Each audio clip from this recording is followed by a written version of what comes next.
Bonjour à toutes et à tous, j'espère que vous allez bien, moi c'est Océane. Bienvenue dans un nouvel épisode de l'émission Curl Talk. Curl Talk a pour but de mettre en lumière des personnalités publiques afrodescendantes de tous les domaines afin de vous faire découvrir leur parcours de vie sous le prisme de leurs cheveux. Vous l'aurez compris, ici, on met en avant des personnalités et des sujets qui ne sont pas assez représentés dans les médias traditionnels. Aujourd'hui, je suis avec Magloire. Animateur, acteur et chroniqueur télé haut en couleur, vous avez dû l'apercevoir dans le Morning Live courant les années 2000, dans l'émission Fort Boyard avec le personnage de Magic Fakir, ou bien dans la télé-réalité La Folle Route avec Vincent McDoom. Aujourd'hui, Magloire est bien loin de l'image qu'on a pu voir de lui au début de sa carrière. Il présente désormais Rassemblance sur TV5 Monde, un programme d'émission documentaire qui se concentre sur les parcours des personnes francophones autour du monde tout en montrant leurs défis et leurs combats.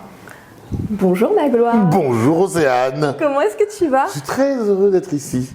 Très heureux d'être ici parce que le sujet, le sujet, je dirais, est un sujet éminemment important pour tous les afro-descendants, comme tu le dis bien, comme vous les jeunes, vous parlez très très bien.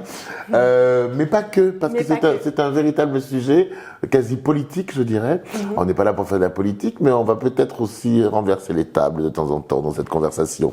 Et moi, je suis aussi très heureuse que tu sois là et je suis sûre que ceux et celles qui nous regardent le sont également. Parce que comme je disais tout à l'heure, je pense qu'il y en a peut-être certains et certaines qui doivent se dire, bah tiens, Magloire, il nous manque. Voilà aussi. Mais parce qu'il faut regarder TV5, j'y passe tous les jours. Effectivement. TV5 Monde, c'est une chaîne qui cumule plusieurs avantages. TV5, c'est la chaîne qui rassemble des programmes de la francophonie, donc belge, suisse, monégasque, canadien et français.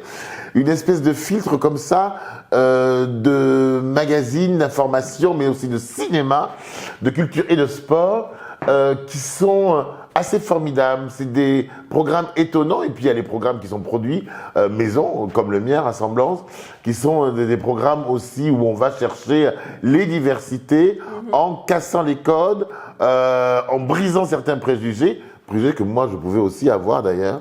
Donc il faut regarder cette chaîne avec beaucoup d'attention. C'est aussi la chaîne de notre langue, celle qui nous lie tous, qui nous rassemble tous, le français, la francophonie. Donc j'invite vraiment les gens, pas que pour mon programme, aussi pour mon programme. Mais regardez-les. Et puis il y a les infos aussi qui sont reprises de toutes les chaînes. C'est une super chaîne. Avant de commencer l'émission, j'aimerais remercier le salon Studio Boucle Paris qui nous permet de pouvoir tourner encore un épisode aujourd'hui. N'hésitez pas aussi, vous, à liker, à commenter, à partager et à vous abonner à la chaîne, car c'est ce qui me permet de pouvoir vous créer du contenu de qualité. Moi, j'ai le droit de dire qu'il faut absolument venir à Boucle. Dès qu'on a une petite boucle, c'est ici que ça se passe. Studio Boucle. Quelle que soit la couleur de ses cheveux, Studio Boucle, c'est la solution. Ça, j'ai le droit de le dire, moi. Effectivement. On démarre tout de suite. Mon Magloire. Oui. En général, dans l'émission Curl Talk, je demande à mes invités de se présenter de la façon dont il ou elle le souhaite. Donc c'est ton moment, Magloire. Je suis, je pense, un amuseur amusé de la vie, amusé des rencontres que je fais. J'ai la chance d'avoir un parcours avec une double ou triple, comment dirais-je, culture. Une maman togolaise que j'embrasse, une maman française qui m'a adopté et élevé, que j'embrasse aussi là où elle est, où qu'elle soit. Je me suis construit par les amitiés, par mes amis, de Gilles et Valérie, Mathieu et Joachim. Ça, c'était de la maternelle jusque très tard dans la vie, jusqu'à aujourd'hui. Et je me suis construit aussi par des rencontres. Donc, ma famille adoptive, et ma famille adoptive, ma famille de cœur, ma famille professionnelle aussi, qui ont fait de moi l'attaché de presse, du jeune assistant attaché de presse que j'étais, à ce garçon qui s'amuse de la vie mais qui pointe de temps en temps du doigt avec une espèce de fausse légèreté et parfois une grande gravité la vie d'aujourd'hui qui est comme celle d'il y a toujours. La vie est toujours compliquée, la vie est toujours difficile, mais aujourd'hui on vit une époque de transition, alors d'incertitude. Et donc les certitudes que j'avais dans les années 80 quand je me coiffais comme Grace Jones, Ah, j'ai hâte, on va en parler. J'étais un peu une espèce de Robocop où je savais que ma vie serait tracée, que je ferais peut-être à peu près ce que je fais aujourd'hui, à peu près, mais que tout irait bien. Non, aujourd'hui, les événements extérieurs, les événements de la vie, les événements internationaux, politiques, font que nous sommes dans une espèce d'incertitude et puis un certain recul aussi, des avancées aussi, mais on développera. D'accord ? Tout à fait. Mon Magloire, je ne sais pas si tu accepterais les mots que je vais te dire, mais tu es quand même un personnage qui a marqué le monde de l'audiovisuel, télévisuel plus précisément. Moi, je me rappelle, j'étais encore toute petite et je te voyais déjà dans le Morning Live, c'est ce que j'ai pu dire tout à l'heure en introduction. Et tu étais, et je pense que ça fait encore un peu partie de toi, une personne très flamboyante. Dans le côté positif, tu as une énergie très positive qui se dégage de toi et on t'a vu très souvent comme une personnalité forte, imposante. Alors on aime ou on n'aime pas, effectivement, mais on ne pourra pas te reprocher, je pense, ta franchise. Et j'aimerais justement qu'on aille au-delà de ce personnage. Et pour aller au-delà de ça, on va commencer par l'enfance, Magloire. Et tu as accepté de nous livrer une très belle photo de toi. Oui, plusieurs, je crois, non ? Plusieurs, effectivement, mais j'en ai sélectionné une que je trouve très belle. Et j'aimerais, si tu le souhaites, que tu puisses nous raconter à travers cette image. Tu nous parlais de ton adoption, donc raconter davantage ce qui s'est passé par rapport à ton histoire personnelle et aussi qui s'occupait de tes cheveux. Comment ? Je te laisse tout ça. Tu peux prendre le téléphone. Alors, je crois que j'ai 6 ans. J'ai 6 ans, je vis une espèce de dualité et une espèce de traumatisme. J'ai passé 5 mois au Togo, je n'avais jamais été au Togo, je suis dans le Lot, à Saint-Céré. J'ai passé 2 ans et demi dans ce qu'on appelle un orphelinat, une maison pour enfants un peu isolés, bien que ma mère, Esther, venait me voir à pied, la pauvre. Tous les week-ends, tous les dimanches, elle faisait plusieurs dizaines de kilomètres aller-retour pour venir voir ce bébé qui était donc moi. À 2 ans et demi, j'ai eu la chance d'être adopté par Raphaël Delcros Varro. Je raconte ma vie. Et là, les cheveux, ça commence juste à devenir un problème. Je suis rentré du Togo il y a quelques mois. C'est ma mère qui s'occupait, évidemment, ma mère Esther, avec qui je me lavais. Je me rappelle de ce moment très intense de la douche avec le seau dans un espace qui était fermé, qui était un espace de douche, on se lavait avec un seau. Je me suis rappelé il y a peu de temps, puis on avait une espèce de truc de crin mais, pour laver le corps. Et elle s'occupait par là même de mes cheveux avec quelque chose de gras, je crois. Et ces peignes un peu à dents comme ça qui m'ont toujours fait peur, mais avec elle, ça se passait bien. Mais quand je suis arrivé, ma mère adoptive n'avait pas le mode d'emploi pour mes cheveux. Donc là, précisément, cette photo, c'était la photo de classe. J'ai les cheveux un peu en arrière parce que j'ai dû être brossé par ma mère. Mais on voit bien que c'était un sacré bordel, mes cheveux. Et je me souviens qu'elle a fait une série de photos de moi chez un photographe. Parce que j'ai perdu mes dents, donc elle voulait garder des photos de moi avec des dents de lait. Vous savez, les mamans, elles sont un peu... les dents de lait. Les dents de lait. Moi, ce que j'attendais, c'était la petite souris. Basta, qu'on dit qu'on m'emmerde pas. Et donc, on a fait des photos de dents de lait. Et donc, j'ai été coiffé par elle pendant des heures, et alors, il faut pas le dire, la pauvre, aujourd'hui, parce qu'on dit, ah, mais quelle horreur, mais elle achetait dans Paris, pas très loin d'ici, de l'huile de vison, parce que c'était, on lui avait dit, je sais plus qui lui avait dit ça, que c'était plus facile, c'est vrai que ça lui disait plus facilement, mais à cette époque-là, il y avait un rituel le dimanche, il fallait se coiffer. Moi, je crois que j'ai encore malgré elle, parce qu'elle pleurait, je pense, autant que moi, peut-être plus que moi, la douleur du peine qui passe comme ça. Elle pleurait en même temps, d'accord ? Ah oui, parce que moi, j'avais mal, ça le faisait mal, mais elle ne pouvait pas laisser mes cheveux en boule, quoi. Et puis moi, je voulais pas avoir les cheveux rasés, je dis non. Et j'avais de bonnes raisons, parce que j'avais des copains qui avaient les cheveux, eux, très, très, très, très courts. Et je savais pourquoi leurs parents faisaient ça, et moi, c'était une image, c'était quelque chose que je voulais pas. Donc les cheveux, ça a été assez dramatique jusqu'à ce qu'elle arrête de me... Elle cesse de... voilà. Alors, elle s'en est plus occupée, elle a dit stop. Stop, donc on est allé chez un coiffeur, puis 2, puis 3, enfin moi on a fait tous les coiffeurs de la ville de Cahors. Puis il y en a un qui a dit, bon, je vais essayer, mais qui me mettait des espèces de choses pour me... Pas pour me démêler, mais pour me défriser, pour que ce soit plus facile. C'était un peu un escroc, celui-là. Donc t'es passé par le défrisage. Mais je suis passé par le défrisage de 9-10 ans à 16 ans. Et alors, c'était super le défrisage parce que j'avais des espèces de mèches, j'avais les cheveux comme les autres. Comment j'avais ici. Tu faisais les petites franges j'avais les petites franges et tout. Bon, ça durait le temps que je me douche, hein, mais je tirais sur notre truc, avec des bandeaux, enfin j'ai tout fait. Hein. Moi, les cheveux, c'était tellement un problème. Et puis un jour, je dois avoir 15 ou 16 ans, il y a l'affiche de James Bond, Dangereusement Vôtre, avec Roger Moore et Grace Jones, tu peux la retrouver. Et Grace Jones, c'est le profil comme ça, elle a une haut alaya, je commence à m'intéresser à la mode, et elle a cette espèce de chose comme ça, hyper agressive. Elle m'a sauvé la vie, c'était mon icône. Wow. J'avais pas de représentation de modèle. Quel modèle j'avais en 1984 à 15 ans À part Bob Marley, parce que ma mère refusait absolument parce qu'elle avait peur que je finisse fumeur de joie. Donc, j'avais Grace Jones. Et Shadé Hadou, on se rappelle pas de Shadé Hadou qui chantait Smooth Operator, mais je vais pas aller plus loin. Et Shadé Hadou était ultra féminine, elle avait les cheveux en arrière. Incroyablement belle. Elle était incroyablement belle, elle était de Abidjan, en Afrique. Au niveau icône pour me reconnaître en elle, c'était assez moyen. Et donc, les footballeurs, ben moi c'était bon, il y avait Marius Trésor, mais moi le football, non. La NBA c'était loin de moi. Donc j'avais la coupe de Grace Jones, qui a fait qu'on a cessé de me faire ces défrisages qui m'ont été terribles, parce que moi ça m'a tué les cheveux. Ah oui, non mais c'est une cata. Pour la vie. Et justement, parce que tu parlais de modèle, tu parles beaucoup de tes mamans. Oui. Mais est-ce que le modèle masculin, est-ce que ça t'a manqué quelque part? Mais bien sûr, c'était le grand drame de mon frère, Franklin, qui était le fils aîné de ma mère adoptive, qui disait mais il n'a pas de modèle, il a essayé de me coller au rugby. Je dis pas la joie, le jour où on est allé un truc pour aller au rugby. J'ai regardé mon frère, il m'a dit ouais bon non, finalement non. Non, on arrête. Merci, alors après il a essayé de me coller la natation. Ouais bon non, finalement non.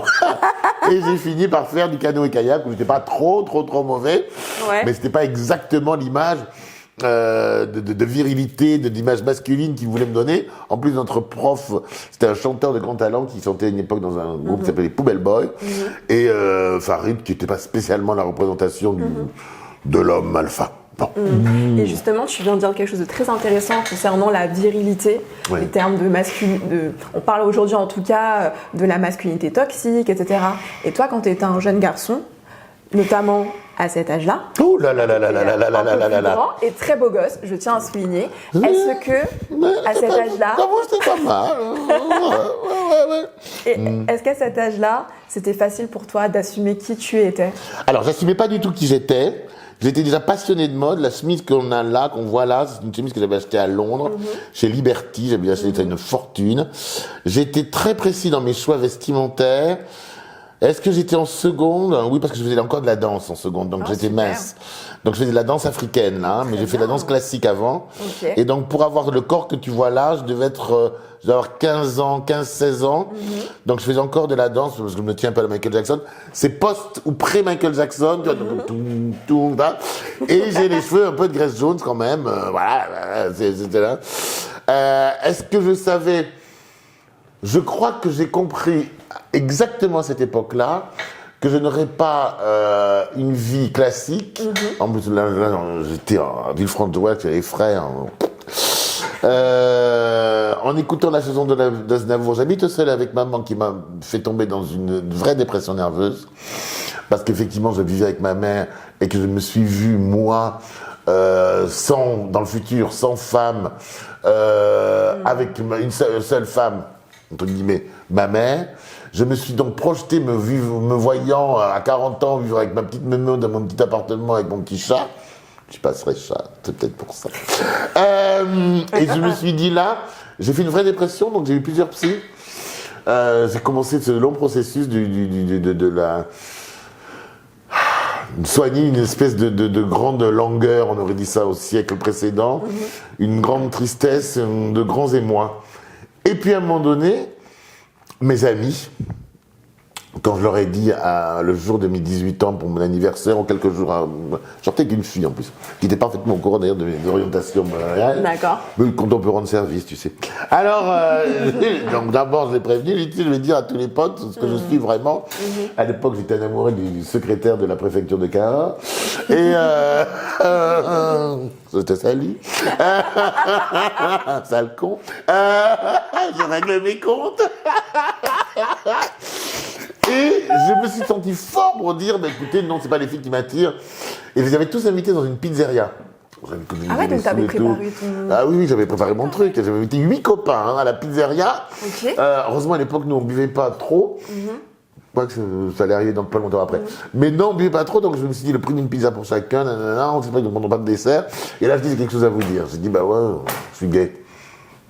Et là, il y a Valérie qui me dit, ah, tu nous as invités pour ça, pour nous dire ça, mais on le savait déjà. Allez, à la carte, qu'est-ce qu'on bouffe? Qu'est-ce qu'on bouffe? Bah oui. Et fait. C'était pas un sujet, en fait. Ça n'a jamais été un sujet. Et grâce à mes amis, grâce à ma mère, grâce à mon frère, grâce à ma famille, ça n'a jamais été un sujet. Bah, c'est bien, et je trouve que c'est bien aussi que tu en parles ici, pour peut-être aussi montrer à des jeunes qui, eux, tu vois, n'ont pas cette chance-là, de leur montrer que c'est possible, en fait, d'être qui on veut être. Mais tu sais, pour ne pas flatter ton sujet, le vrai sujet de discorde dans ma famille, c'était mes cheveux.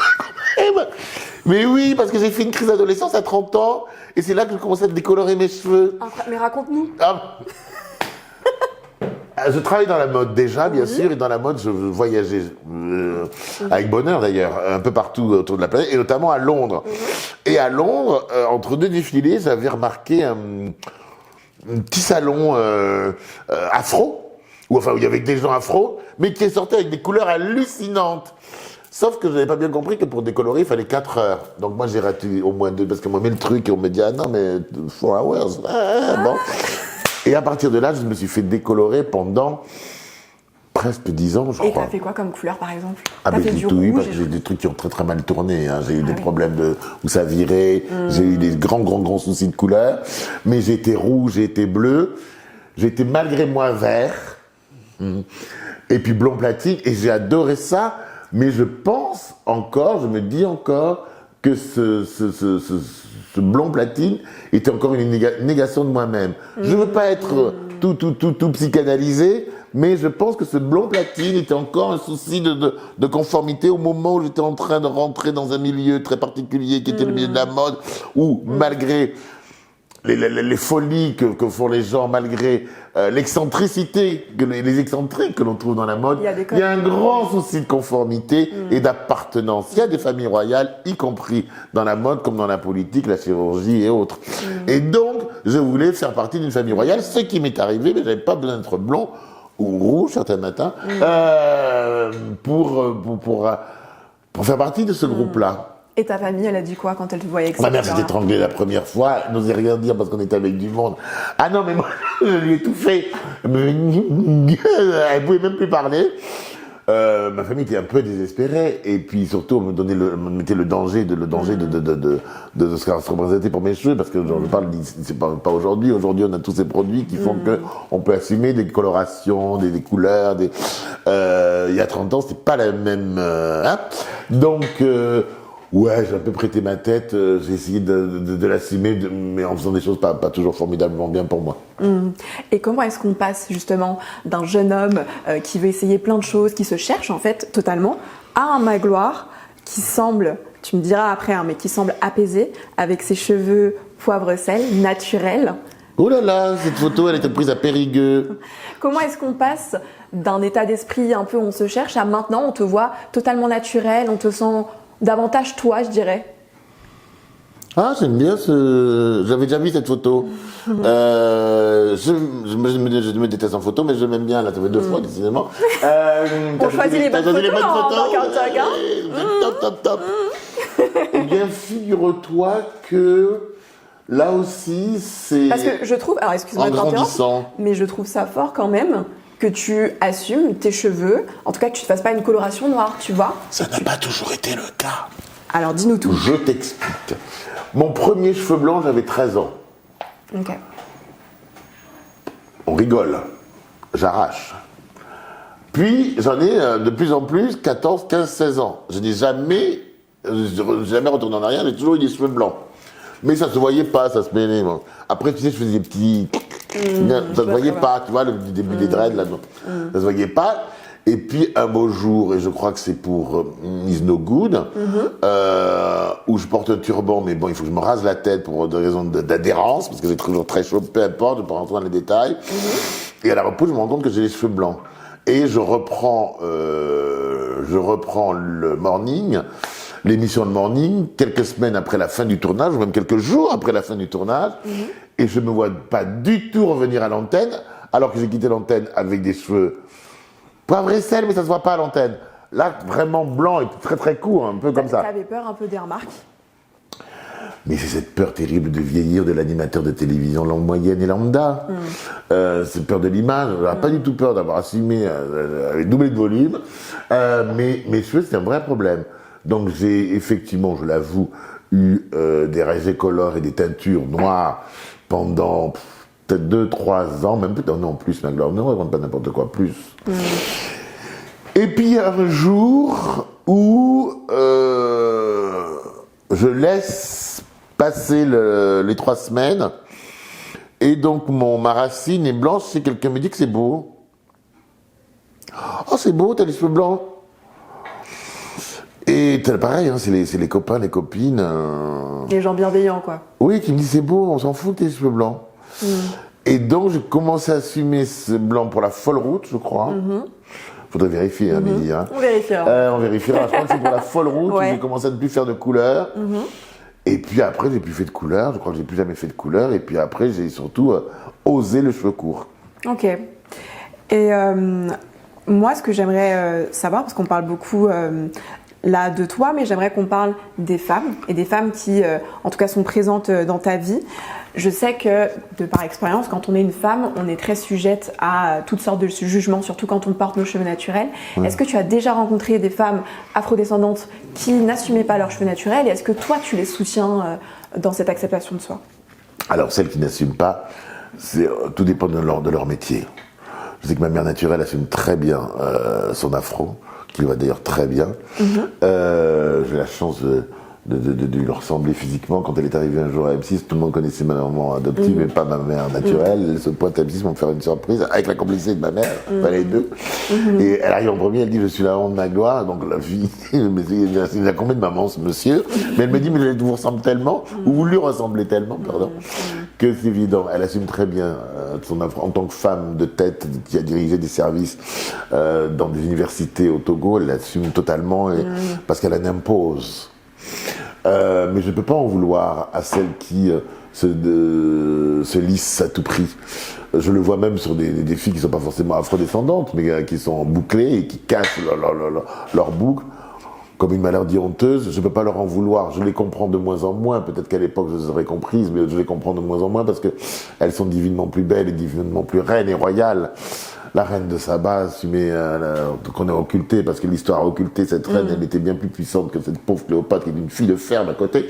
La reine de Saba était noire et elle assumait visiblement ses cheveux, mais parce qu'elle était noire et que nous sommes noirs d'origine, afro-descendants, comme vous dites les Ghana, et qu'on ne va pas changer ça, et qu'au contraire, soyons fiers de l'être. Donc celles qui ne l'assument pas, je leur en veux pas, notamment les filles qui font mon métier, mais je leur dis qu'elles pourraient être jolies, en passer aussi par cette beauté-là, c'est-à-dire une espèce de sérénité, de réconciliation avec elles-mêmes.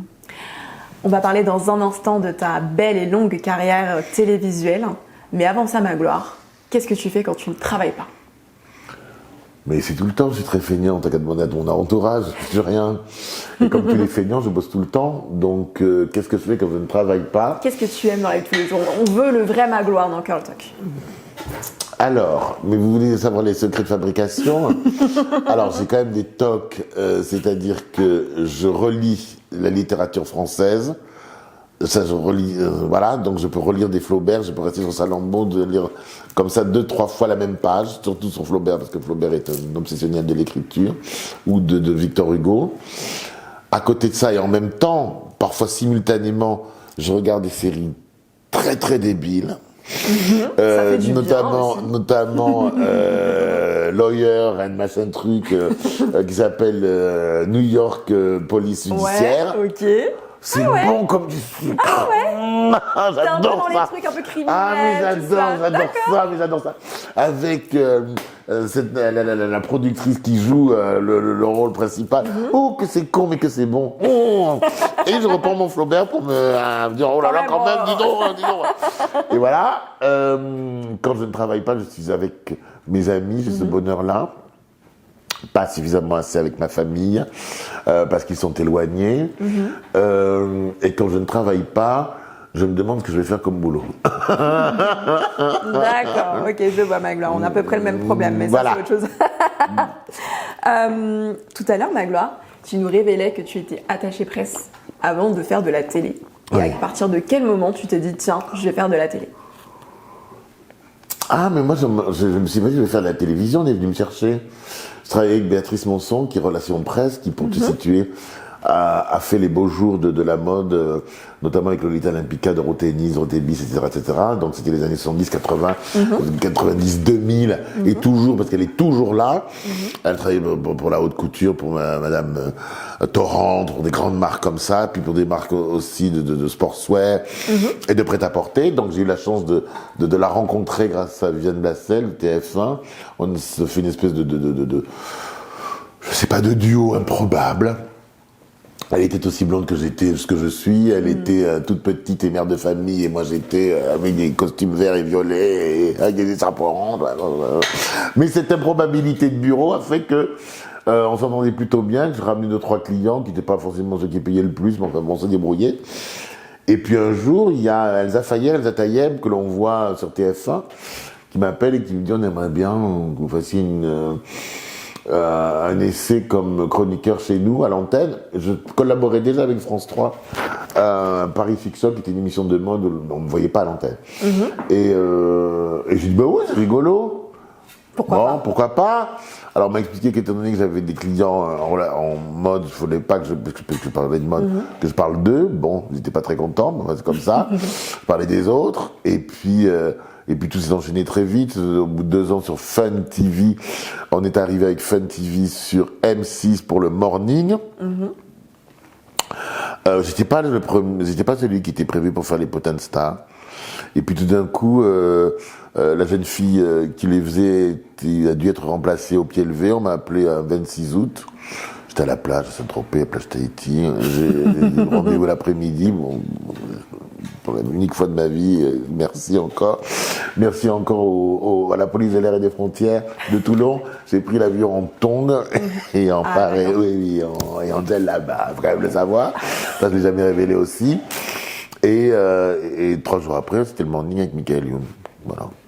Mais on ne savait pas qu'on allait devenir célèbre. On était dans un petit placard de 11 mètres carrés. Sauf qu'on ne savait pas aussi que Michael Youn était Michael Youn. Avec son talent incroyable, il a recruté ces 2 personnes formidables, notamment Vincent Desagna. Et ce type est absolument génial. Pas lui répéter parce qu'il va arrêter de travailler. Et ça va le paralyser. Je l'aime infiniment. Je le vois pas suffisamment. Tu parles beaucoup des autres, mais toi aussi, tu es incroyable, tu es une personne incroyable, et je pense aussi que tu as fortement contribué au Morning Live. Et je voulais savoir, est-ce que tu en gardes de bons souvenirs? Quelque chose qui a changé ta vie. En Océane Chérie. Quelque chose qui... Tu rentres dans le Morning Live, tu passes une espèce de lessiveuse, et tu ressors, tu es autre chose. Forcément que tu en gardes. Alors tu as raison, tu n'as pas forcément des bons souvenirs, mais si ça l'est, c'est de l'intensité de travail, la capacité de travail. Pour un tournage de clip, comme j'avais d'autres activités en même temps, je me suis réveillé un lundi matin, à 5h du matin, non plus que ça, à 4h du matin, et je me suis couché dans un lit vraiment que le mercredi soir suivant, parce que la nuit on tournait les clips, parce que Michael tenait à ce que le clip soit là. À tel point que moi je n'arrivais plus. À la fin c'était j'aime trop ton boule pour la référence. Vous n'allez pas forcément revoir le clip, enfin si remarqué pour Mika. Mais voilà, c'était ça le travail. Ça pouvait durer 24 heures, 48 heures, tant qu'on n'avait pas on refaisait sous la pluie en plus, les danseurs sous le... Oui, c'était mon souvenir après coup. Sur le moment, je peux dire que je rêvais de mon lit, j'ai fait l'émission du mercredi matin à M6. Je ne sais toujours pas ce que m'aurait raconté, mais je n'ai pas été viré. Tout va bien. Tant mieux, c'est que le travail il a été fait. Et moi, je me posais une question. En faisant justement, en étant chroniqueur dans le Morning Live ou bien en participant à des téléréalités comme celle que tu as pu faire avec Vincent McDoom, n'as-tu pas eu à un moment donné le sentiment d'être enfermé dans un personnage stéréotypé Est-ce que tu as eu le sentiment un peu d'être frustré dans une seule facette de toi qui était montrée à la télévision ou pas du tout? Ben non, parce que moi, tu sais, je suis un grand débile. Hein. J'adorais faire tout ça. J'adorais me marrer. J'adore toujours faire rire. Je suis Gémeaux, donc je suis double. Mais la Folle Route, j'ai aimé. La Folle Route, je l'ai faite contre la vie de mes amis les plus proches, qui m'ont dit c'est très dangereux, Vincent McDoom, la télé-réalité, tu n'as fait de télé-réalité, c'est pas très bien, c'est un peu pas propre, c'est parents pauvres, ils sont tous débiles profonds, avec des muscles et des tatouages. Oh, mais tant mieux. Je vous en ai pas vu finalement. Et finalement, on a fait 3 saisons à la rencontre de gens incroyables. On a vécu des moments formidables, très dangereux aussi, parce qu'on s'est fait agresser 2 fois. Mais ces agressions montraient justement la frustration de certaines personnes avec qui finalement on a pu établir le contact. Donc moi j'ai adoré lui faire découvrir la province. Il n'avait jamais été en province, comme savoir. Je lui ai expliqué ce que c'est qu'une ville fleurie.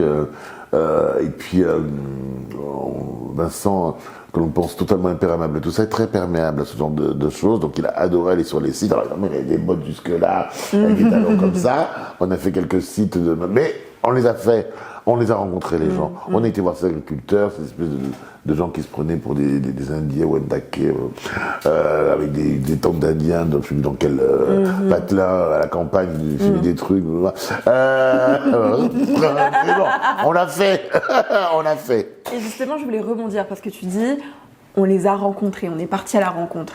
Et on sait que des rencontres, par moments, ça peut mal tourner. Alors, je vais pas forcément enfermer les provinciaux, mais on sait très bien que voilà, vous êtes des personnes noires, vous êtes en plus des personnes queer, je sais pas si tu acceptes ce terme-là, et puis flamboyantes, en tout cas quand on parle aussi de Vincent McDoom. Comment est-ce que vous avez été accueillis? Est-ce que vous n'avez pas fait face à du racisme, clairement, à de l'homophobie Bien sûr. Comment est-ce qu'on a les épaules, en fait, face à ça? À Charleroi, je faisais des petits coups de temps en temps. Je conduisais une voiture qui était trop petite, il fallait que j'enlève le volant pour rentrer dedans là-bas. Et je faisais des petits coups à nos équipes. On avait 2 ou 3 voitures qui nous suivaient. Et je conduisais un peu rapidement dans les rues de Charleroi, et puis je me perds. On était à Charleroi en Belgique. Charleroi, c'est une ville sinistrée. Il y a eu un coup de grisou en 57. Les fonds qui devaient donner aux familles ont été volés par les politiques de l'époque, c'est en Belgique. Et ils sont depuis 40, 50, 65 ans dans la misère la plus absolue. Et donc, on est dans cette une espèce de cité, on ne se rend pas bien compte en fait. Et là, on demande notre chemin et on a 4 garçons qui sont pas afro-descendants mais qui sont d'Afrique du Nord, pour préciser, il faut le dire, et qui Vincent sort, il a ses bottes incrustées d'une grande maison qui commence par D et qui finit par Or. Et là, ils me disent, ah, c'est les PD de la télé. Et moi, je dis tout de suite, ah ouais, d'accord, super accueil. Là, Vincent refait le tour, rentre immédiatement dans la voiture. Et je leur demande pourquoi. Pourquoi? Alors, j'ai vu que je me suis dit, bon, la voiture va y passer, c'est sûr, il va falloir refaire l'extérieur.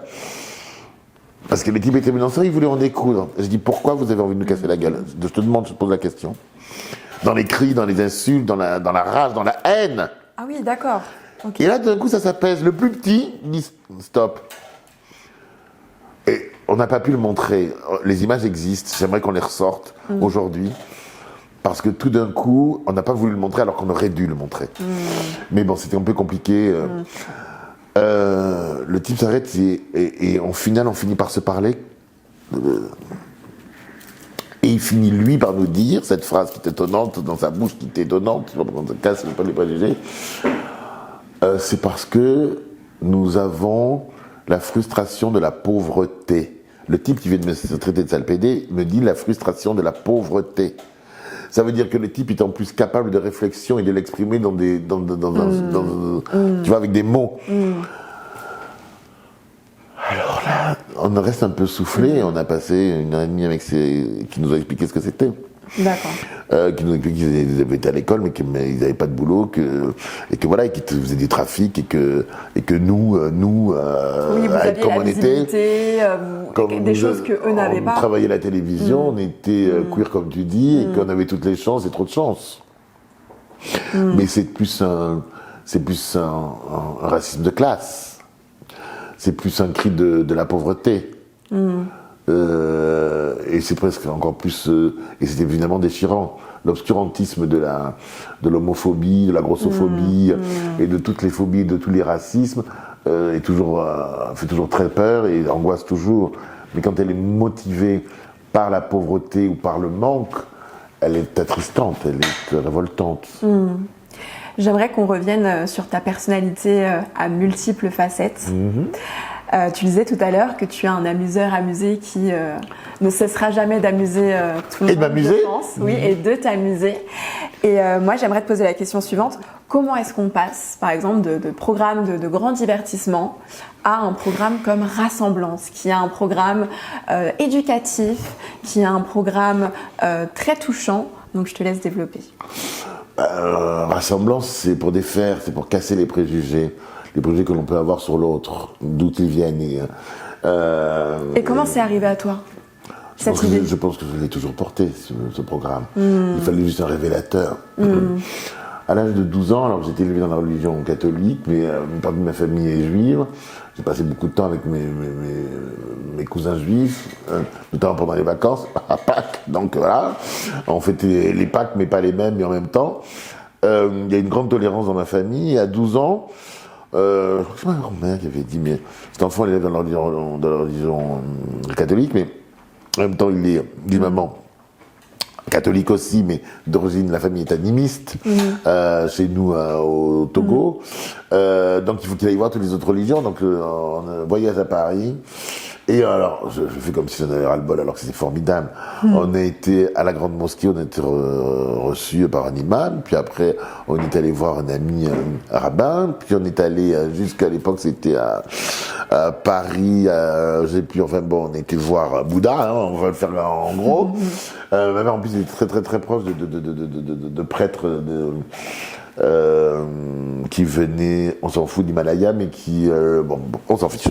Donc, toute cette étude-là, je me dis que finalement, au bout d'un moment, la conclusion, c'est qu'on prie tous le même Dieu, pour ceux qui prient, et pour ceux qui n'y croient pas, finalement, ils sont tous pareils. Voilà. En gros, je fais ça, ma petite philosophie de comptoir. Mais on a toujours ce putain de racisme qui est là, indécrottable. Voilà. Sauf que moi, j'ai été élevé dans une école...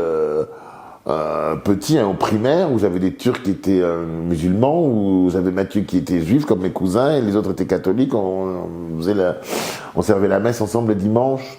Ça n'a jamais posé de problème. Donc je comprenais pas pourquoi à plus grande échelle ça peut poser des problèmes. Moi, nous avons vécu dans l'horreur de se dire qu'on avait vécu au même siècle que la Shoah. On s'est dit, moi je suis en 69, c'est quand même pas loin de cette barbarie. Sauf que quand j'arrive en fac, en 92, 93, ou avant, même 89, il y a la guerre dans les Balkans, on met les gens dans des camps encore. Je dis, mais c'est pas possible, enfin, c'est terrifiant. Et puis il y a les guerres en Afrique, les guerres oubliées, et puis etc. Et puis il y a les tests chimiques que l'on fait sur des peuples africains, et puis il y a les stérilisations des femmes là-bas dont on parle jamais, et puis ça commence déjà les viols de guerre, etc., etc. Et donc là, je me dis, pas en grandissant, mais en vieillissant, avant que ce poids ne m'achève, il faut crier, il faut dire tout ça, il faut laisser parler les gens qui ont vécu tout ça. Donc on passe de Zizi Pampo à montrer ses fesses le 6 heures du matin, au petit l'heure du petit déjeuner, bon appétit, à faire parler des gens qui ont été esclaves sexuels, violés par des guerriers, qui n'en sont pas, voilà, et puis des gens qui par amour ont choisi la France, et puis des gens qui ont fait de leur vie un défi ou une promesse pour l'avenir. Donc ça va de cette femme chauffeur de taxi à cette femme du Pérou qui fait la cuisine divinement dans le 5e arrondissement. Voilà. à mon copain somalien qui a été vendu par ses cousins. En faisant mes petites recherches sur toi pour créer cette émission Ma Gloire. C'est là que j'ai peur. En faisant mes petites recherches, là, quand on vous dit ça, fuyez, partez en courant. Là, vous dites salut Océane, j'ai piscine. J'ai appris, Ma Gloire, qu'en 2017, tu as eu un malaise cardiaque. Oui. J'aimerais savoir si aujourd'hui ça va mieux. Ouh, heureusement que mon médecin n'est pas là. Il ne t'aura pas échappé, il n'aura pas échappé d'ailleurs à ton esprit, à ta sagacité, que je suis en surpoids. Vous non plus d'ailleurs. Réveillez-vous sinon. Bon. Et que ça me cause pas mal de soucis, mais que ça, c'est sans doute le résultat d'angoisse et d'une vie un peu désordonnée. Donc oui, mais en 2017, ma maman adoptive est décédée le 25 décembre 2016. Ceci expliquant cela. Aujourd'hui, je suis très suivi, avec des médecins formidables pour le coup. Et je dois saluer, pas que mes médecins, mais tous les gens qui travaillent autour. Je pense aux gens dans les hôpitaux et dans les cabinets médicaux, à toutes ces filles, certaines qui viennent de Guadeloupe ou de Martinique, qui ont la bienveillance, chevillée au corps, dans des conditions de travail épouvantables, et je ne comprends pas là pourquoi aussi, de plus en plus épouvantables dans le milieu hospitalier. Mais qu'est-ce qu'on leur a fait à ces gens qui travaillent en hôpital, dans les hôpitaux, pour qu'ils aient des conditions de pire en pire? C'est révoltant. Mais c'est pas possible. On a l'impression que quand il s'agit de s'occuper des êtres humains, qu'ils aient 6 mois ou qu'ils aient 96 ans, on a cette espèce de démission totale, on s'en fout. Totalement. Mais quand vos parents, vos grands-parents sont dans les maisons de retraite et qu'il n'y a personne pour les garder, même si ce n'est pas sous vos yeux, ça se passe ainsi. Quand vos enfants sont pas bien traités, pas bien nourris à la crèche, parce qu'ils ne donnent pas son biberon à l'heure où ils doivent l'avoir, et parce qu'il manque du personnel et qu'elles sont débordées, qu'elles lâchent, ça se passe pas sous vos yeux, mais ça se passe quand même. Mobilisons-nous. Totalement. Mobilisons-nous. Et je pense que c'est très important que tu parles, en tout cas que tu exprimes ce cri du cœur. Donc ma réponse, comme on passe du divertissement là, c'est qu'il faut crier, il faut s'indigner. Et du coup, je comprends que toi, ton expérience est plutôt bien passée avec le corps médical, mais je m'interrogeais, parce que tout à l'heure, tu parlais de grossophobie. On sait que la grossophobie, elle est présente partout, dans tous les corps de métier, dans tous les milieux. Surtout médical. Et est-ce que tu as pu, toi, l'expérimenter avec certains médecins ou pas du tout? Moi, j'ai changé de travail. Tu sais, le mot grossophobe, il est rentré dans le dictionnaire grâce à notre action avec Hélène Bidard de la mairie de Paris. Et avec l'action, moi, j'ai fait un court-métrage qui était écrit par des enfants à Tarnos, et je salue encore tous ces enfants qui sont maintenant des adultes et des grands filles et des grands garçons. On a écrit, j'ai réalisé, on a eu un prix d'ailleurs, on suis ravi, mais ça c'est pas ça le problème. On travaille encore. Je fais chaque année les publicités pour lutter contre la grossophobie. Voilà, c'est une bataille. C'est d'une violence effroyable. Je le dis encore, et je pense à elle, le 18e, s'appelle Marie-Hélène, et quand elle était à la première échographie pour son enfant, le médecin échographe lui a dit « Mais comment voulez-vous que je vois quelque chose, ils sont tous gras ?» Donc ça c'est pas exceptionnel. Donc évidemment, tout d'un coup, bon... Voilà, moi, on me l'a fait pas remarquer, quoi que dans le métier, si, une fois, quelqu'un de très proche d'ailleurs, qui m'a dit, oh, tu vois, si t'étais pas si gros, t'aurais pu faire Danser avec les stars. Ouh, super comme développement de carrière. On déshumanise, en fait. Oui, quelqu'un de très très proche. Enfin, qu'il est moins. J'imagine.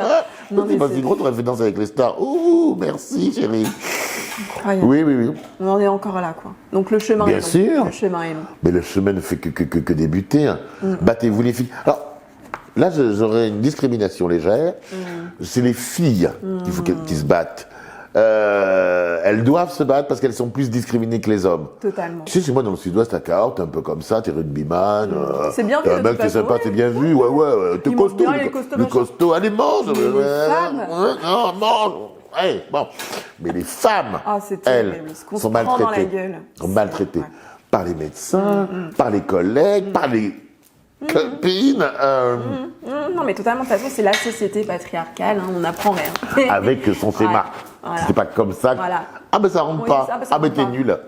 Ouais. Et il faut, et c'est bien, en tout cas, c'est bien qu'on en parle ici. Et c'est aussi à ça que sert l'émission Curl Talk, c'est qu'on parle de plein de sujets. Et, C'est bien Curl Talk. merci mon Magloire. Et justement, vu que je suis avec un expert de la télévision, n'est-ce pas?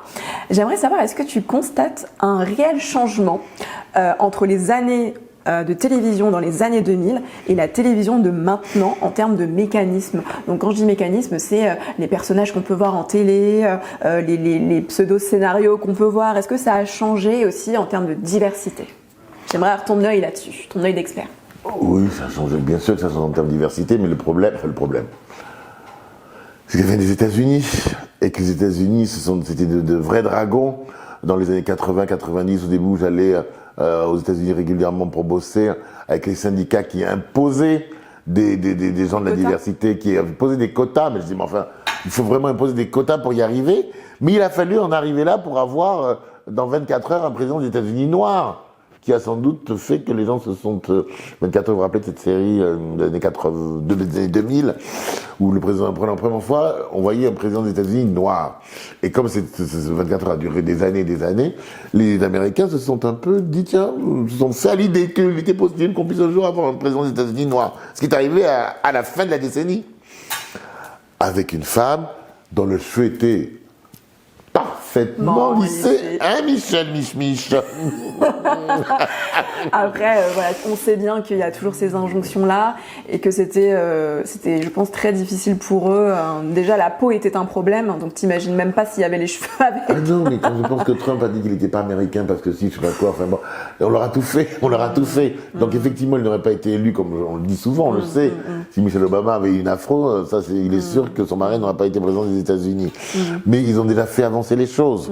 Bon, Totalement, ils n'ont pas tout fait, hein, mais ils en ont fait pas en mal. termes de représentation, En termes de représentation, de possibilité de se dire, ah, c'est possible.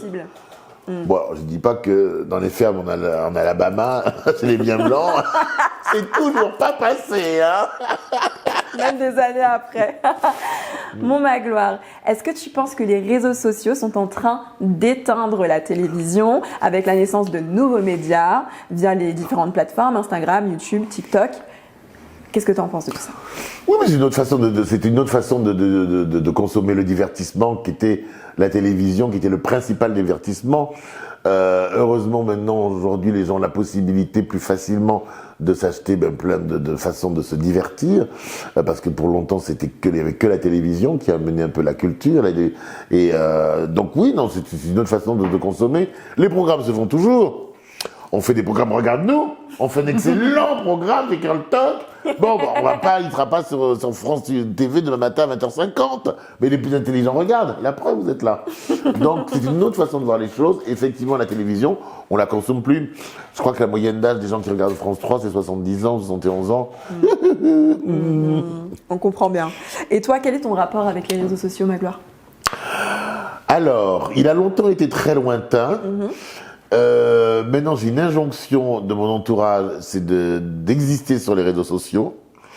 Donc, je vais devoir m'y mettre, mais c'est plus artificiel qu'autre chose. C'est-à-dire que moi, je veux bien, si tu me demandes de venir chez toi, je veux bien parler et dire la vérité, rien que la vérité, toute la vérité, je le jure. Mais je n'ai pas, moi, tendance à me mettre en scène moi-même. C'est-à-dire quand je vois tous mes copains qui passent leur vie hier, j'étais dans un mariage, les gens ne photographiaient pas la mariée, ils se sont photographiés eux-mêmes, comme ça. Donc ça, pour moi, c'est pas un rapport. Oui, c'est les réseaux sociaux, c'est un média, c'est un moyen, c'est un vecteur. Donc là, toi, ton message, qui est infiniment important, tu le fais passer sur Curl Talk et ailleurs, c'est intéressant, voilà, je suis là. Si c'est pour me photographier dans ma salle de bain en train de faire pipi, excusez-moi, ça va manquer d'intérêt, je vous promets. Il y a 20 ans, je dis pas, mais là, vraiment, passez-vous le problème.